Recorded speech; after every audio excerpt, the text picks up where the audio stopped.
Good afternoon, and thank you for joining our briefing on the City of Philadelphia's response to gun violence. This briefing is for press only, so if you're not a member of the press, please log out and watch today's live stream on the City of Philadelphia's Facebook page or tune in to 900 AM or 96.1 FM WURD. We realize that many of you may have questions about the tragic fire overnight in the Fairmount neighborhood. However, the city's comments from this morning's presser on site are the latest on this. We'll share additional information at a later time as details emerge. We will begin our briefing with remarks by Mayor Jim Kenney. Mayor, you have the floor. Thanks, Kevin, and good afternoon, everyone. The beginning of the year brings new promise and new challenges as we continue to seek ways to mitigate the senseless violence that continues to tear through our communities. Last year, 562 people were taken from us. They were sons, daughters, sisters, brothers, fathers, and mothers. They meant the world and more to the people who love them. I never stopped thinking about the victims of violence and the incredible void their loss leaves behind for their families. And though we've lost so many, we also know there are so many more families devastated by the injuries incurred from the senseless shootings and violence. This year, our administration remains resolute to fighting this crisis with every power we have. There is no greater priority for our administration than to reduce violence and create safer communities and a more just city for everyone. As we begin 2022, I want to reiterate that it will take all of us working together, the criminal justice system, all levels of government, community, and faith organizations, the business community, and residents to create a safer city for all of us. Today, Police Commissioner Daniel Outlaw will lay out strategies that the police department is employing to tackle this ongoing crisis. But first, I'm going to turn it over to Erica Atwood and her team for an update on one of our core initiatives, Group Violence Intervention, or GVI. Still in pilot mode, it's an evidence-based approach that aims to reduce a specific type of gun violence, violence that involves members of neighborhood groups. GVI is an evidence-based approach that elevates the role community support and social services play in reducing gun violence. And most importantly, it involves law enforcement partnering with the community to focus on the small and active number of people driving the violence plaguing many of our neighborhoods. Now for more details, I'll turn it over to Erica Atwood, Senior Director, Office of Policy and Strategic Initiatives for Criminal Justice and Public Safety, along with Evangelia Manos and Dion Sumter for more on the progress we've made with GVI. Erica? Thank you, Mayor Kinney, and good afternoon, everyone. Again, I serve as Senior Director for the Office of Policy and Strategic Initiatives for Criminal Justice and Public Safety in the Managing Director's Office. Before I jump into kind of our update on GVI, I wanted to say thank you to the Philadelphia Eagles for their partnership in launching a new anti-violence campaign, Enough Keeping Score.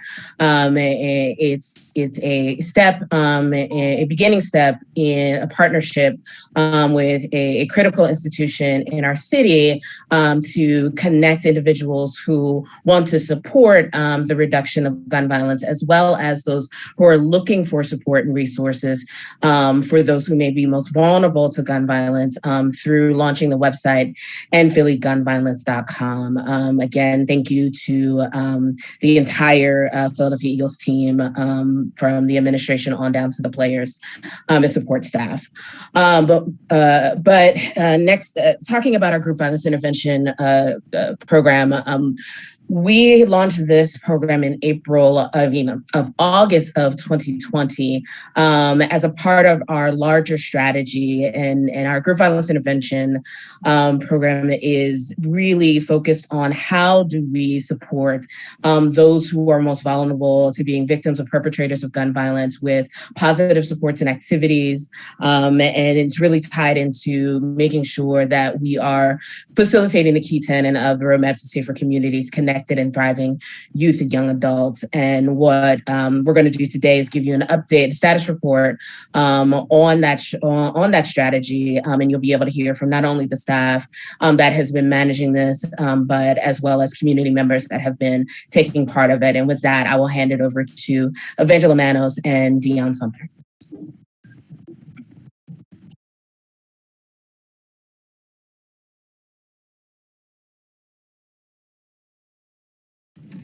Thank you. Can you hear me? Yes. Okay, great. Thank you, Erica. My name is Evangelia Manos. I'm the Chief of Staff to the First Deputy Managing Director.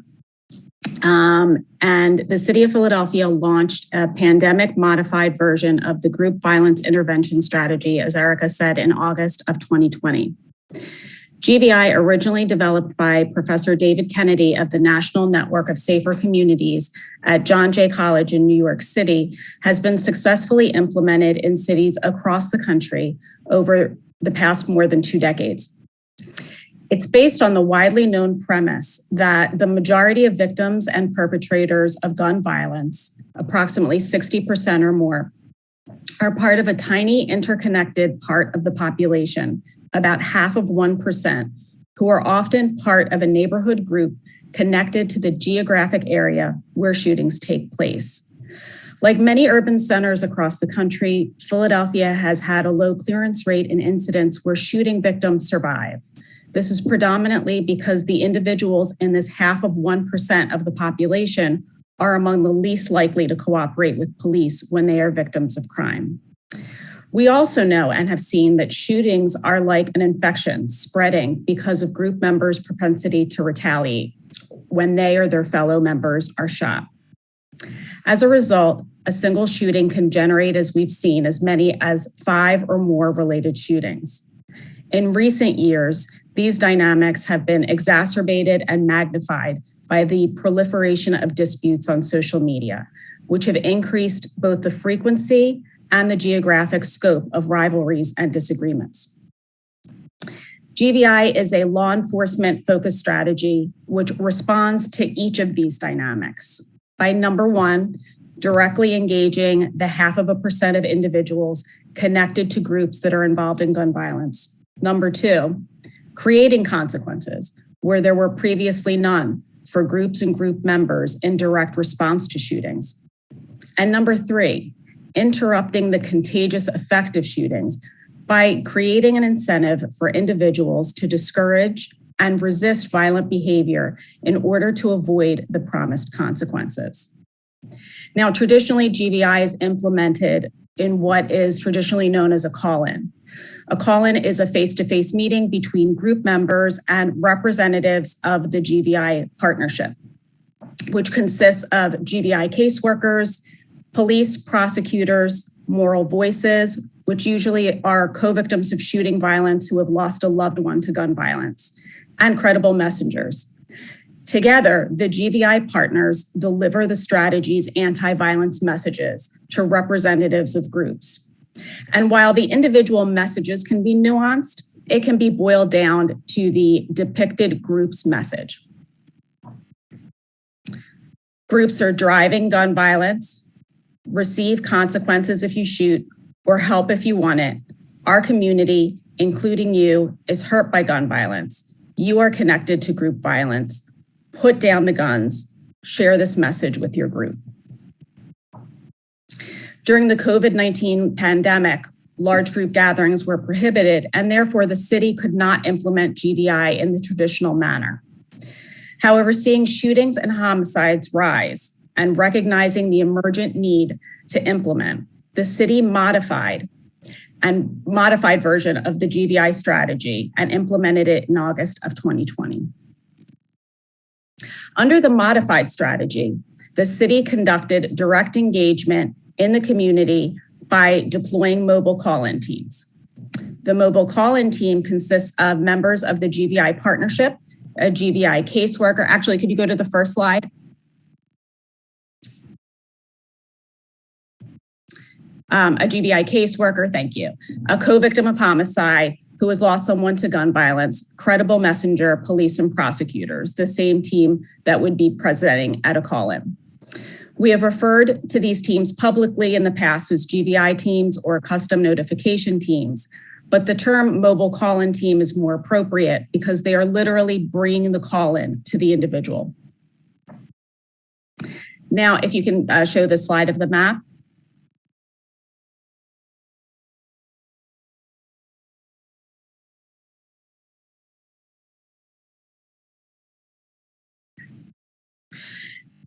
If you look in the report, there is a map which depicts where GVI, it's on the screen, thank you.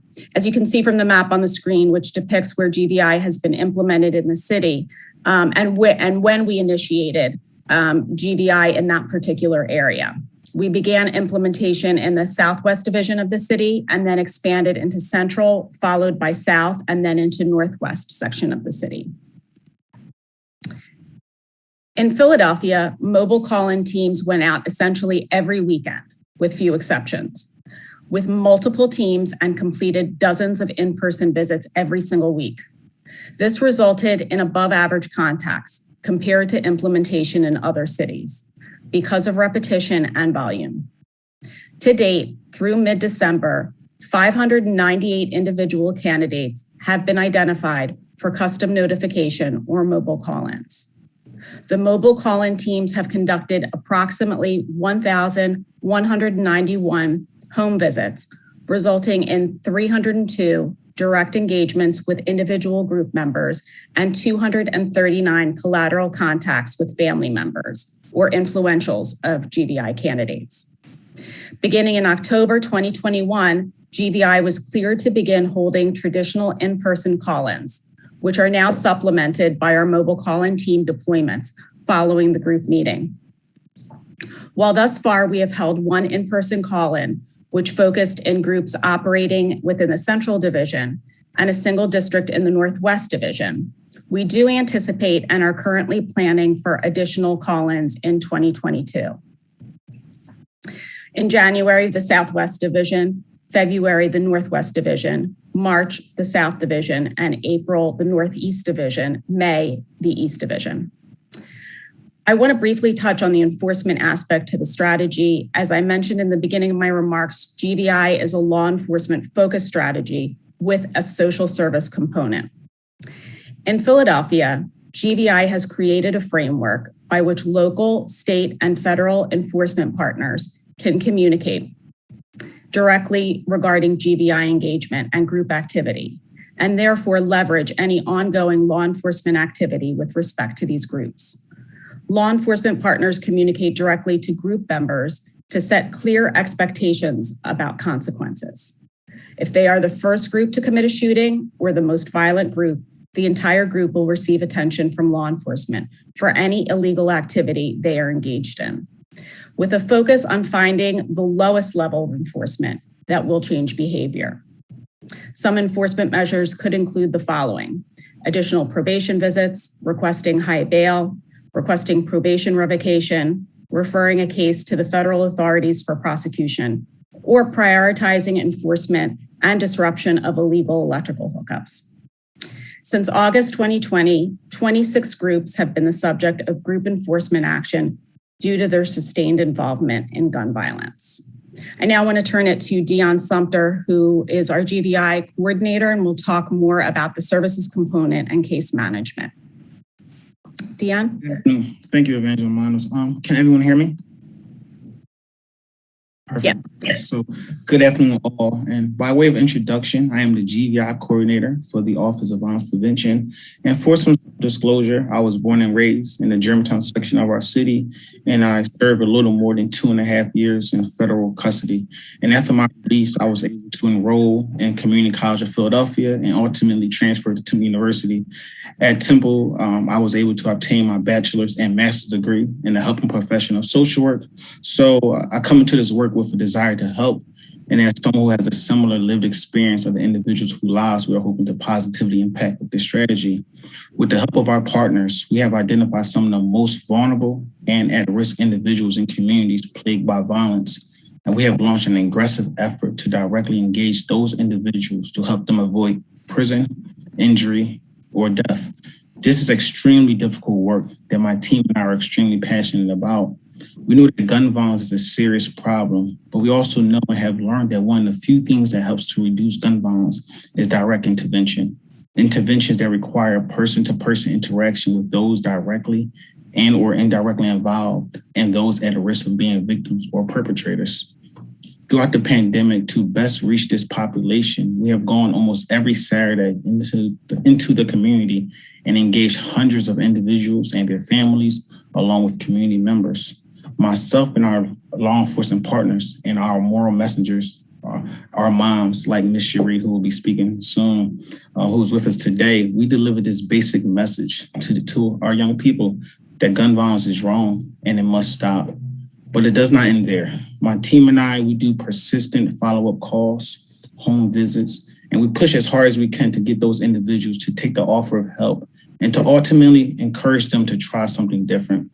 We have seen that consistent follow-ups and direct engagements are required and needed for all of our candidates. We offer and can connect our participants to a massive array of services: education attainment, housing relocation, mental health services, documentation attainment, and drug treatment and alcohol. But we have seen that employment is by far our most requested service. For our GVI participants, we offer them immediate employment through our partners at the Center for Employment Opportunity, CEO. CEO provides workforce training and transitional employment placement to all of our GVI candidates. Candidates are assigned to a GVI work crew and will then be placed at a CEO work sites. After candidates complete the transitional employment, they successfully transition to full-time employment. As an example of GVI and CEO's process, if a young person that my team and I engage with on Saturday, and he tells me, hey, Mr. Dion, I am in need of help, I am in need of employment, we can have this young person connected to CEO within the next business day. And thankfully, we can have that young person officially assigned to a GVI work crew and working within a week of our first encounter. As an incentive to encourage these individuals to try something different and to accept our offer, they receive a $100 gift card incentive just for showing up to orientation and completing orientation. Since the summer, we have experienced a 65% retention rate of our GVI participants at CEO. The incentive has helped, but I believe the retention rate is directly tied to the ongoing case management and peer support that we provide to all of our participants pre and post-service connection. To best support our candidates' wishes, we also offer them additional employment opportunities. We can link them with building trades, electric assembly, demolition, construction, and among others within the Philadelphia private and public sector. Within our progress report, we highlighted some examples and client quotes to share examples of our client-centered work.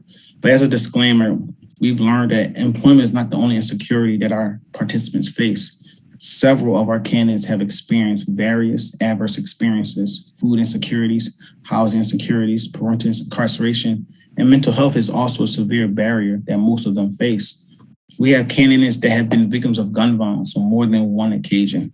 There are participants that have declined job offers that we've offered them because they fear of going into a specific neighborhood due to some past conflict. However, I would like to share one particular story, and respectfully, I will keep the client's name anonymous, but I will refer to the participant as John Doe. John Doe is associated with a group driving gun violence. The GVI team went to Mr. Doe's home, and we made contact with his mother, and we also was able to make contact with Mr. Doe. And from there, we was able to deliver our full GVI message, overall expressing our disapproval of gun violence. He expressed and shared an interest in working, but appeared hesitant to commit. A GVI case manager introduced the participant to one of our employment partners, CEO. The participant was scheduled for 3 orientations, but he did not attend either 3. His excuse for missing the 3 orientations was basically he had this fear of rejection. He constantly asked himself, will they accept me? Can I do the work? Am I ready? And Mr. Doe has never had a job before. So that fear of going out into the workforce was something that was unknown to him. But to best support the participant, we encouraged him, again, ultimately to try something different, but we also registered him for a 4th orientation. And as a moral support person, I decided to pick the participant up myself, and I drove him to orientation. I sat with him throughout the entire orientation. After the participant completed orientation, he was assigned to our GVI work crew. And after a month of being on the work crew, he enjoyed the process, and being able to make his own personal particular money. He was able to refer 3 additional group members to us, and we have been able to successfully place them all on a GVI work crew. And Mr. John Doe has been successfully transitioned to full-time employment. And I believe this story is a great example of our work. It shares our clients' internal struggles and our case managers' everyday challenge to help improve the outcomes and livelihood of our participants. This work requires moments when you must go above and beyond to best help our participants. However, this work consists of many others that has helped make our efforts possible. Most importantly, our mothers, our moral messengers, the mothers of GVI. At this time, I would love to be able to introduce Ms. Cherie Ryans. Good afternoon. Thank you, Dion, for that. My name is Sheree Ryans, and I became a part of Group Violence Convention program when it started way back in August of 2020. I'm here because my son and his best friend were murdered over 30 years ago at 40th and Walnut Street, leaving a movie theater. GVI has been so very important to my life because I've always wanted to find out or wanted to talk to someone who has been involved in gun violence to find out where they are, what could have been done to help them. And so that's what we do on Saturdays. Every Saturday, a group of us go out and we talk to these young men and some young ladies concerning violence, where they are, where their head is, how can we help? And then when I look into their eyes and they look into my eyes and I tell them my story, I can see the pain and the hurt that they feel. And so we let them know that we're there to help. They are fearful sometimes of seeking help or giving out too much information. They're fearful. But we let them know that, just like Dion said, there are options and opportunities that GVI can offer them. All they have to do is open up themselves to take it, to grasp that information. GVI is one of the vehicles that has helped me fulfill a vow that I made over 30 years ago. I wanted to find a way to communicate, interact, encourage, and motivate would-be perpetrators, and that those who are done something or who possibly will do something, I want to be able to help them in any way that I can. And GVI is that vehicle. I thank GVI for allowing me to be a part of that. I plan to continue. I want to have my vow that I made fulfilled, and I know that GVI will do that. And the team is excellent. The team is excellent. And we have gained trust with them because we are consistent in what we say and what we do. Thank you.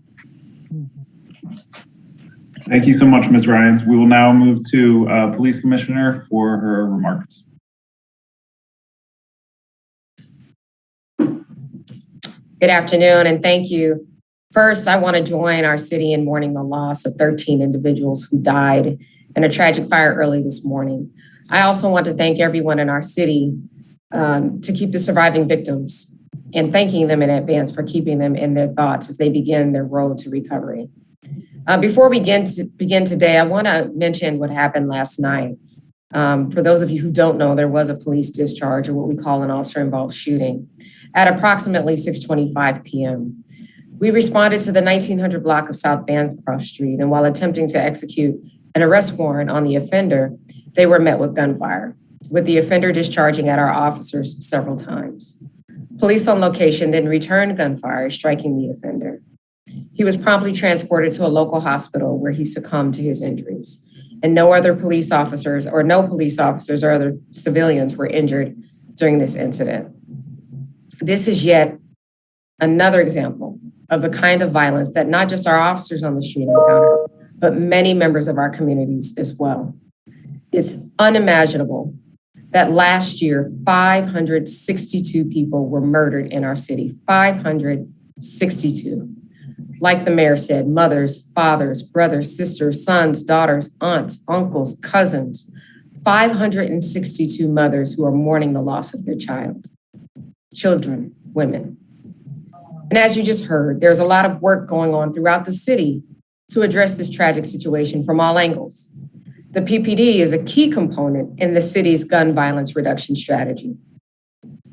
Every stakeholder must not only be willing to work as a team to solve these problems, but we have to ensure that our individual agencies are working at peak efficiency from within.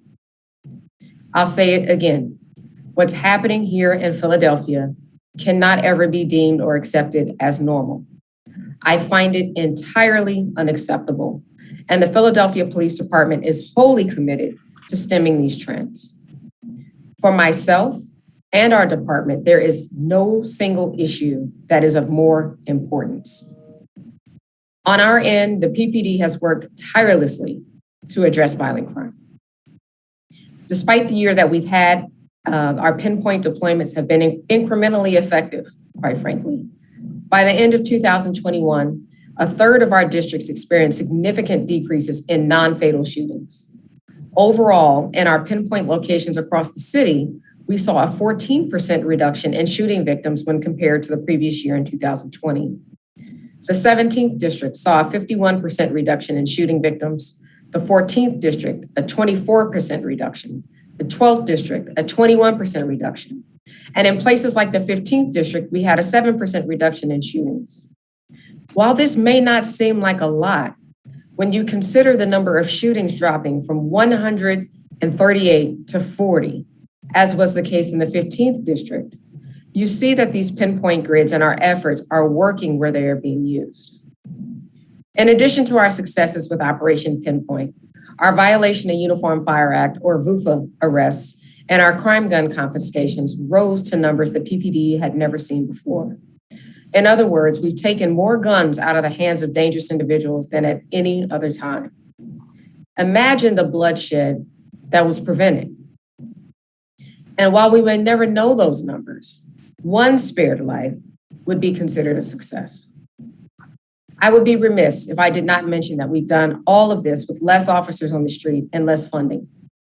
2021 has shown us that suspending our funding and decreasing our budget will not make the community safer. Some difficult lessons were learned in 2020, and those experiences helped us fortify our relationships with several local, state, and federal agencies. Their assistance helped to supplement our officers on the street and significantly contributed to reducing crime in multiple locations throughout the city. I'm thankful and extremely grateful that moving forward, these relationships will only get even stronger within programs like the National Public Safety Partnership that we announced at the end of last year. Obviously, there's absolutely more work that needs to be done here, and we're always looking for ways to improve the services that we provide.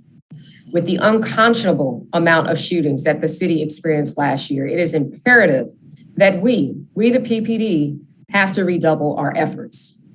To that end, the PPD has created a non-fatal shooting unit. This unit, which will work closely with our homicide unit, was created to centralize the detectives investigating non-fatal shootings across the city. Analysts will be assigned to work side by side with these investigators to develop information and leads based on the shared intelligence and data. Deputy Commissioner Ben Nash, who's on with us, who's our Deputy Commissioner over investigations, will be available later to answer questions about this unit. But I think we've covered this enough in that our clearance rates, specifically amongst our non-fatal shootings, needs to improve. Our homicide clearance rates do as well. But really, if we can get ahead of our non-fatal shootings, we know that we will do everything that we can in our power to deter the prevention of or the execution of homicides. In addition, we've taken officers out of special units and placed them back on patrol to have more boots on the ground. We've consistently used data to guide our officer deployments, putting more officers in areas that need more police presence. And we will continue these redeployment efforts as long as we are experiencing this gun violence crisis. Additionally, we have recently received promotional eligibility lists for several ranks, including the rank of detective. I expect to promote a number of detectives to bolster our investigative capacity by the end of January or early February. Either way, as soon as possible. Furthermore, we've also enhanced our capabilities in forensics. We now have enhanced capabilities to conduct analysis of DNA in ways that were not available to us or that we weren't able to utilize in the past. We hope to roll out this new initiative within the first 6 weeks of this year. Lastly, I'll say this. It's no secret that our staffing has decreased significantly over the years. We're down close to 700 sworn officers since 2016.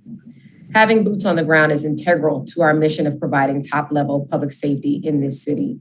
And I'm happy to say that more help is on the way. Last Monday, 84 new Philadelphia police recruits began their training at the police academy. This is by far the largest academy class to begin training in several years. And we aim to have several new classes of equal size begin their training in 2022. With that said, I know time is of the essence, so I'll turn this over to Deputy Commissioner Joel Dales, who's our Deputy Commissioner of Patrol, who will provide updated statistics on what police are seeing in our pinpoint grids. DC Dales. Thank you, Commissioner. Can you make it a little larger? Okay.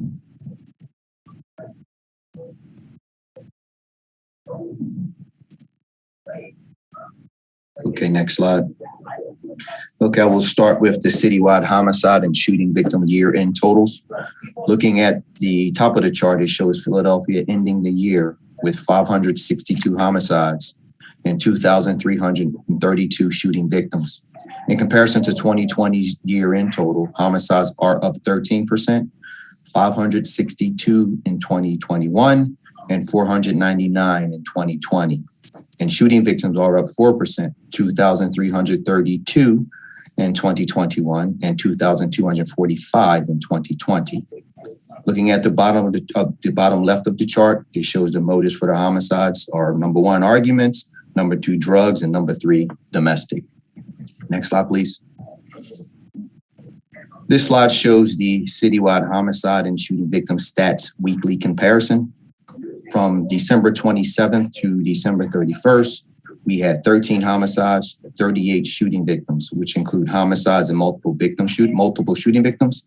In reference to the multiple shooting victims from December 27th to December 31st, we had 1 sextuple, 1 triple, and 4 double shootings. Looking at the bottom of the column, it shows 26 shooting occurrences for the week. And again, shooting occurrences is an incident count where an individual or individuals were shot. So we're pretty much counting the incidents, not the number of shooting victims. Next slide, please. And again, these are year-end totals. This slide shows the comparison between citywide homicides and homicides that occurred in the pinpoint grids. Let me see, it's cut off a little bit here. I can see. The top chart shows citywide homicides up 13%. The 13% is missing. I don't know if you can adjust the screen or not. I don't know. Can you see the 13% at the top? Okay, I'll continue on. Looking at the bottom chart, it shows homicides in the pinpoint grids at 0%. Next slide, please. This slide shows the comparison between citywide shooting victims and shooting victims in the pinpoint grids.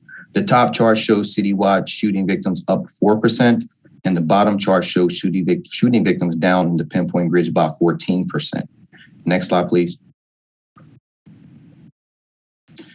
Looking at the top of the chart, it shows citywide homicides down 18% and citywide shooting victims up 2% when comparing the current 4-week period from December 6th to December 31st with the previous 4-week period from November 8th to December 5th.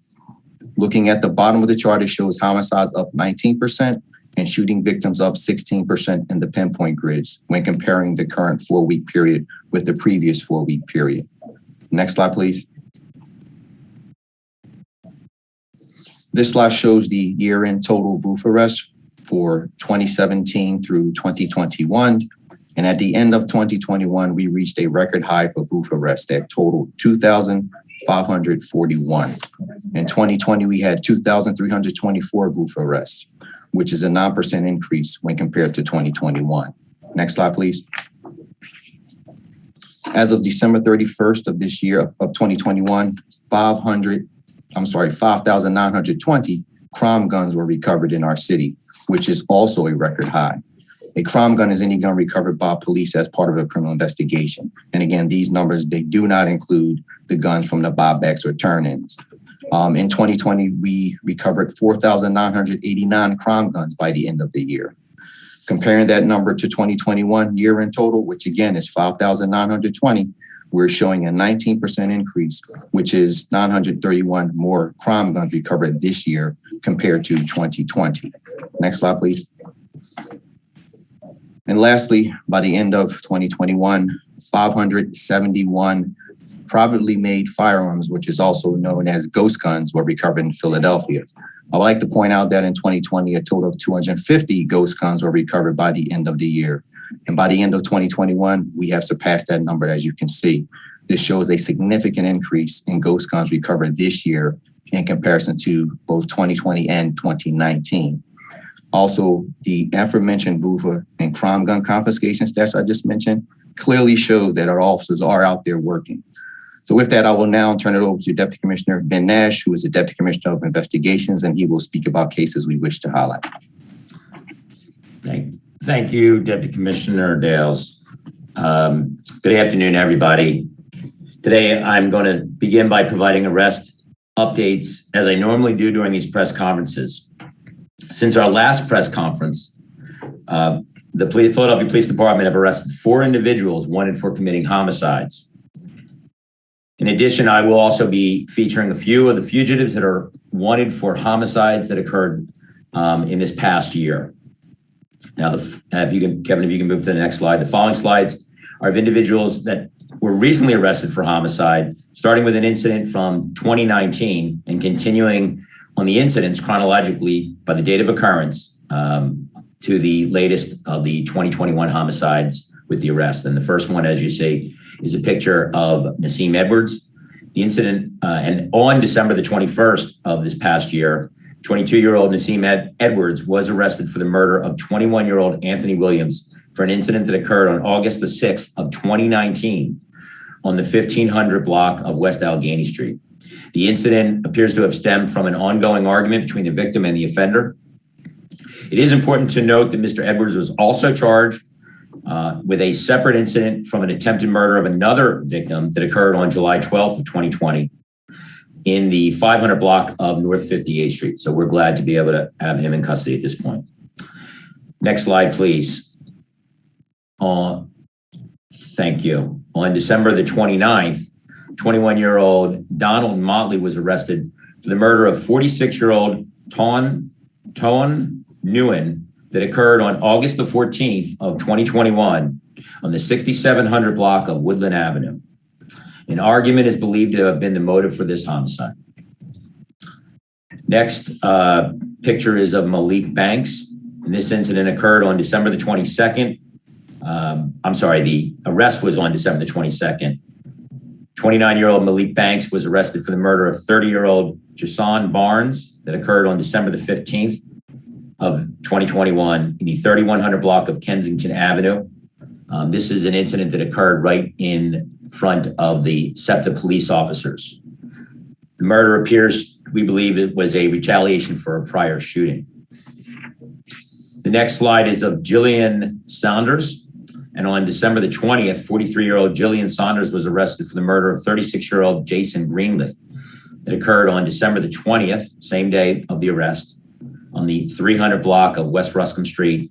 This homicide was domestic related. Next, I'm going to be featuring a number of suspects currently wanted for homicides. And as we always do, we are asking for, and I will say that we've been getting a lot of assistance from the public. So hopefully members of the public will see some of these wanted individuals and provide information on where they are. And the first slide is 43-year-old Earl Hassan. And the next slide will be of Jarvey Scott. Both of these individuals are wanted for the murder of 33-year-old Troy Berry for an incident that occurred on September the 30th in the 1900 block of Hunting Park Avenue. The motive for that homicide was an argument. And the next slide is Kylie Smith. And along with the photo of the next individual, Sean Williams, 30-year-old Kylie Smith, who you see on the screen, along with 28-year-old Sean Williams, who's on the next slide, are wanted for the murder of 46-year-old Philip Wise that occurred on September 22nd in the 5600 block of Osage Avenue. The motive for this homicide appears to have been a robbery. The next slide will be of Jermaine Small, and this is a warrant that was obtained just near the end of the year on December the 29th of 2021.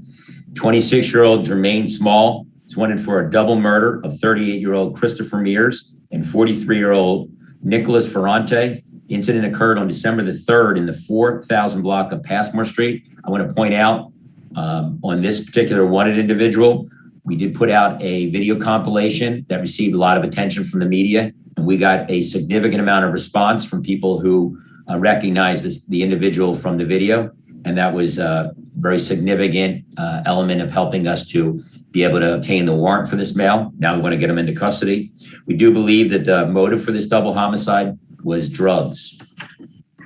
The next slide is a wanted photo of, this is Leslie Ayala, 33-year-old Mr. Ayala is wanted for the murder of 32-year-old John Barber on December the 7th. The incident happened in the 1800 block of East Lippincott Street. And the motive for this homicide, we believe, is drug-related over drug territory. So those are the individuals that we have wanted for. And as always, we ask for the public's help. They've been responding in kind, which has been very helpful. They can always contact our tip line at 686-TIPS. That's 215-686-8477. And please remember, there is a standing $20,000 reward for information leading to the arrest and conviction of any homicide fugitive. And with that, I'm going to turn it back over to Kevin from the mayor's office. Thank you. And we will now move to Q&A for members of the press.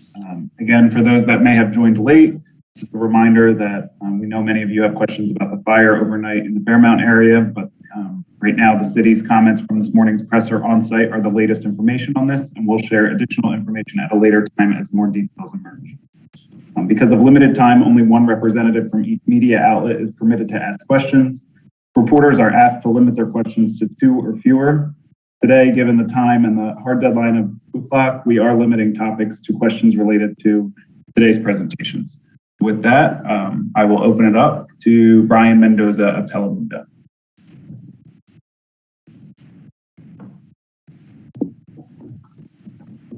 Hola Armando, buenas tardes. Si le puedes preguntar a la comisionada si ella cree que este año, o sea, vamos a seguir por el mismo camino con tantos homicidios como se vio el año pasado, o si piensa que se va a mitigar más la situación y vamos a poder controlar menos muertes. The question is for the Commissioner Outlaw. Brian would like to know for our Hispanic audience whether you think that this year, 2022, we will have the same number of homicides in the city, or if there will be a drop in a more manageable situation under control this year. Thank you for that question. I don't think, one homicide is too many. Obviously, we don't expect to see numbers like 562 again. That's something that I take very seriously. The police department takes it very seriously. We learned a lot of lessons last year from 2020, and then the same thing moving forward from 2021. One of the things that I learned very early on is that we have to be willing to adapt. We have to be agile, and we have to be willing to be introspective and look at whatever our original plan was, where we need to make tweaks, reorganize and restructure if need be. And that's what we're doing for 2022. We know that there are some things that worked really well.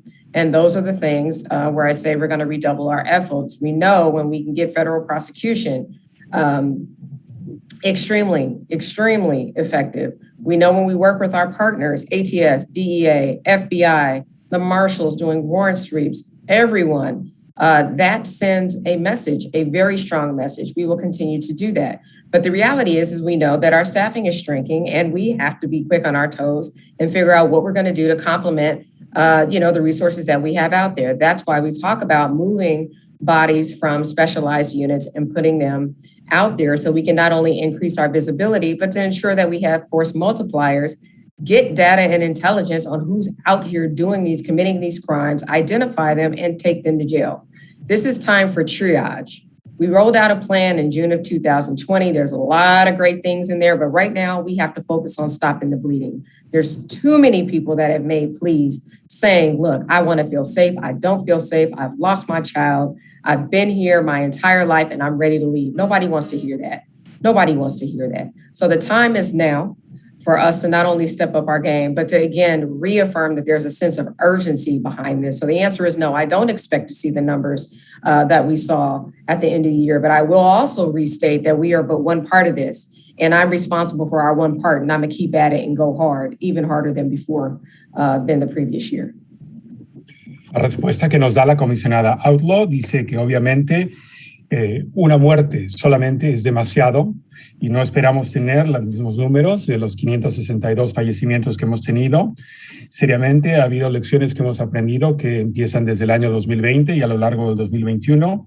Y una cosa que desde temprano nos dimos cuenta es que tenemos que estar dispuestos a adaptarnos, a ser ágiles en nuestra respuesta, a ser introspectivos para ver qué es lo que funciona, qué es lo que no funciona y qué es lo que hay que cambiar. Obviamente queremos reorganizarnos, reestructurar nuestra respuesta y para ello tenemos una buena relación con nuestros socios comunitarios.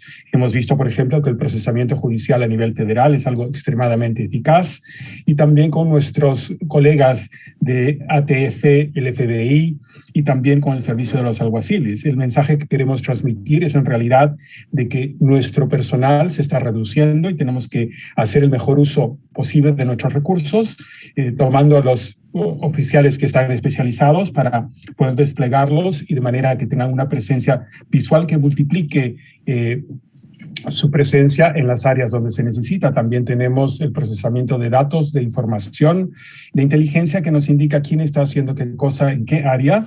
Y esta es una operación de intervención temprana. Nosotros hemos aprendido que desde junio del 2020 tenemos este programa de datos para tratar de detener el sangrado y el tratar de evitar de que la gente tenga una actitud negativa, se sienta segura dentro de la ciudad y no diga, pues perdí a mi niño, hay mucho crimen, me quiero ir de la ciudad. El momento es ahora para poder hacer estos cambios. Tenemos que acercarnos a la comunidad, tratar de implementar en ellos el sentido de la urgencia para hacer esto y obviamente nosotros no esperamos tener las mismas cifras, los mismos números tan negativos que hemos tenido. Gracias. Muchas gracias, Armando. Thanks, Brian. We'll now go to Anna Orso at the Philadelphia Inquirer. Good morning, everyone. This question is for Commissioner Outlaw. Are you able to say at this point if there is a criminal investigation underway in Fairmount or if there's any possibility that this could turn into a homicide investigation or that these deaths could be classified as homicide? No, so it's too early to tell on that. Obviously, if there's any evidence located that determines that the PPD needs to step in, we will do that, but it's still too early to speak on that at this point. Okay, thank you. You're welcome. Thanks, Anna. We'll now go to Perla Lara of Impacto.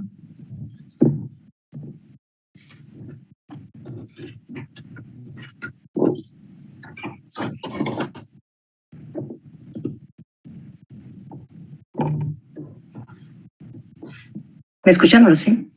Hola, Perla, ¿qué tal? Hola, ¿qué tal? Bueno, pues sabemos que es multifactorial, ¿no? La problemática de tantos homicidios y de tantos crímenes y de tanta violencia. Es para cualquiera que quiera contestar.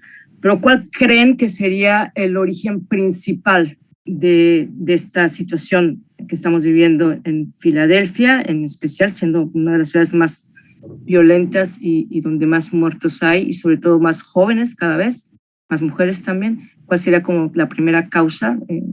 ¿Y qué podemos hacer nosotros como comunidad? ¿Qué llamado le hacen a la población? O sea, creo que ya están haciendo muchas cosas de esa parte, pero también a nivel de administración y de policía y demás, pero ¿cuál es el apelo para la comunidad? Bien, gracias. The question from Perla is directed to whomever wishes to respond to it. It is my understanding that the problem that the city faces with homicides, crime, and violence has several factors, multi-factor, that creates this problem. But what do you think is the main origin of this problem, of the situation of violence in Philadelphia? The incredible number of deaths, especially amongst young people and women. And we understand that there's efforts that are being deployed. And what would be the message then for the community about this? If you're looking for the main reason for this, I mean, certainly poverty is a major factor. I think that the easy accessibility of guns. I mean, this is a state, and I've said it before, where you can get a gun faster than a driver's license. You have to take a test, a driving test, a written test. If you go and pull up California's gun laws and New York State gun laws and see what you have to do as a resident there to buy a handgun, there's multiple hoops you have to jump through and multiple things you have to do. If I can get in a car next weekend and drive out the trooper to the Oaks Convention Center and buy a bag full of guns and sell them out of the trunk of my car with no questions asked, that's the reason why disputes turn into killings as opposed to fistfights. And if you take the gun out of the equation, you may have two young men fighting in the street, and that's not great either, but at least both of them are going to walk away alive. Yo creo que la razón principal radica en la pobreza en nuestra comunidad y el acceso desmesurado y fácil a las armas de fuego en nuestro estado, y esto es algo que yo ya he mencionado anteriormente. Es increíble pensar de que para obtener una licencia de conducir se tiene que tomar una prueba escrita y una prueba de manejo. Y si se compara, por ejemplo, con lo que tiene que hacer un residente en California o en Nueva York para poder acceder a un arma de fuego, tienen que pasar por múltiples requisitos. Sin embargo, si yo quisiera, la próxima semana pudiera ir al centro de convenciones, a uno de estos espectáculos de venta de armas, comprar un montón, ponerlas en mi maletera y distribuirlas ilegalmente. Eso es lo que hace que las disputas se conviertan en homicidios en vez de una pelea a puñetazos. Y esto es una razón principal de los motivos por los cuales tenemos estas cifras tan lamentables. Armando, if I can just jump in really quick too. So to take it, operationally to even more of a granular level, we know also that in addition to the availability of guns or the guns that we're seeing, those normal disputes, those are turning into shootings, as the mayor stated. But we also saw as drivers, which was similar in 2020, we also saw that our shootings and our non-fatal shootings and our homicides were being driven by narcotics, the sales of narcotics.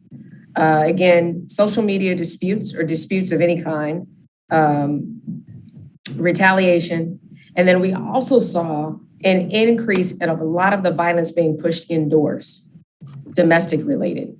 And so that's even more specific. So again, we always tout about how we use data and intelligence to inform how we're going to deploy our resources or where we should be paying attention. Those are key areas. So when we say that, we are prioritizing VUFA or gun arrests, that's because we know guns, illegally carried guns, are driving a lot of this violence. Same thing with sales of narcotics. And it's in small focused parts of the city that's driving the citywide violence. And we know if we can get wins in these smaller areas, we can get citywide gains. We also need to continue to work with those stakeholders who have their hands in working with domestic violence victims, either in prevention or with offenders after the fact, to try to get ahead of what we're seeing in the domestic violence realm. And we anticipate as it gets colder, a lot of this violence will be driven inside. So again, it's working with our stakeholders in these key areas to make sure that we're nipping this in the bud as early as we can early on in the year. La comisionada Outlaw nos agrega que en adición a lo que el alcalde nos ha mencionado, también hay factores operativos al grado molecular en nuestro análisis. Podemos ver de que la fácil disponibilidad de las armas de fuego es uno de los factores que hace que las disputas se conviertan en tiroteos, pero también se incrementa esto porque hay una venta de narcóticos a lo largo de la ciudad, es lo que hemos visto, y eso puede llevar a tiroteos que, aunque no sean fatales, son negativos. También la necesidad de extraer venganza se da, y las disputas en los medios sociales, que es algo relativamente nuevo. También otro factor que impulsa estas cifras es la violencia doméstica en casa. Y nosotros estamos trabajando porque tenemos datos que hay ciertas áreas de la ciudad donde se dan estos problemas que concentran los números e impulsan a toda la ciudad. Tenemos que priorizar los arrestos de bufa por las armas de fuego disponibles, y sabemos nosotros que estos son los factores que impulsan estas cifras. También estamos trabajando con todos los interesados a lo largo del estado para tratar de ejercer mayor prevención de la violencia doméstica y mantener estas cifras bajo control. Y finalmente, quiero decir de que probablemente, según el clima se haga más frío, esta violencia doméstica va a multiplicarse dentro de casa, y estos son los factores que contribuyen a estas cifras lamentables, y estamos trabajando en todo ello. Gracias. Por eso, Armando, la segunda pregunta era, ¿qué podemos hacer nosotros como comunidad? ¿Cuál es el mensaje para la comunidad de lo que está en nuestras manos hacer? Escucho mucho también de que esas cosas que dan origen a estos problemas tienen que ver mucho con la salud mental también. Y en ese aspecto, pues creo que es una cuestión, porque los narcóticos vienen también de muchos problemas que tienen, obviamente, la adicción, pero con una base de salud mental. La mala resolución de los problemas y que tienen un arma accesible es también un problema de salud mental, de cómo manejar las emociones, etc. The follow-up question from Perla has to do, what would be the message then for the community, for all of us, taking into account that mental health is a key driver of this problem? Obviously, drug addiction and the easy accessibility of arms is a problem, but underlying all this, there is mental health issues and the expression of emotions. Therefore, what can we tell the community to do? That there is help available for mental health issues, and we have a whole list of numbers that people can call to seek out mental health through DBH and through other nonprofit agencies, and to avail themselves of that help. I mean, I know myself going through the last 20 some months, and especially after today, that it stresses you out to the point where it affects you mentally.